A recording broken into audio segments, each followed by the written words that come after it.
Bonjour Bruno Donnet. Bonjour Philippe. Donc je l'ai dit, tous les jours Bruno, vous observez ici l'artillerie médiatique et ce matin, vous avez choisi de pointer votre viseur sur la chasse, ou plus précisément sur la chasse aux chasseurs. Oui Philippe, car même en pleine campagne présidentielle, chasser le chasseur, traquer sa voix s'avère être, pour les politiques, un art médiatique extrêmement subtil. Car tout d'abord, faut pas braquer le chasseur. Sinon, comme l'émission Quotidien l'a montré hier soir sur TMC, vous avez vite fait de le retrouver dans les rues en train de manifester et de vider très bruyamment le chargeur de son mécontentement. Emmanuel Macron, c'est pas votre ami.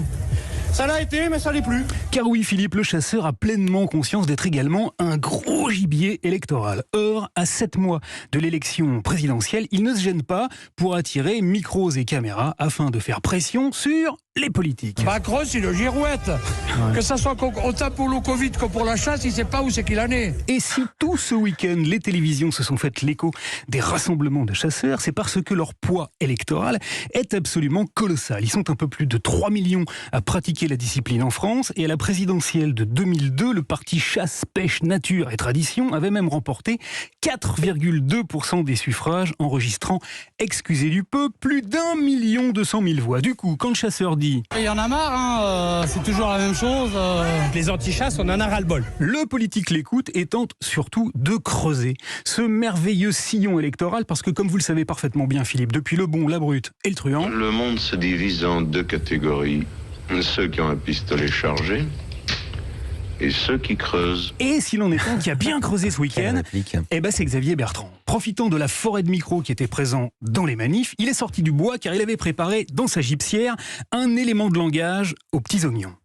La ruralité, on la respecte, les ruraux, on les respecte. Un cliché très pratique qui voudrait tout simplement que le chasseur soit un gentil rural, soucieux de son environnement et des traditions, alors que l'anti-chasse serait un urbain cabobo au respect. C'est tout simplement des ruraux qui ne disent pas aux urbains comment ils doivent vivre. C'est ça la réalité. Manque de bol, la réalité est souvent un poil plus complexe qu'un petit slogan électoral, même bien formaté, même parfaitement calibré pour les télés. Et celui à qui ça n'a pas échappé, c'est Alain Bougrain-Dubourg qui était dimanche midi sur BFM TV. Quand j'entends parler de la ruralité, mais c'est un hold-up du mot, ça n'est pas la vérité. Et qui a profité de l'occasion pour bien nous expliquer que le cliché n'était plus du tout sur la place du village. En vérité, 70% des chasseurs sont des citadins. Voilà. Et ils sortent de chez eux pour aller déverser 8000 tonnes de plomb dans la nature. Je suis pas sûr que ce soit un très joli cadeau à la ruralité. Salutaire précision qui illustre parfaitement bien combien la traque électorale est un art délicat et comment, médiatiquement parlant, vouloir encore opposer le rat des villes au rat des champs revient à courir le risque de voir la tapette se refermer sur ses doigts. Merci beaucoup Bruno Donnet.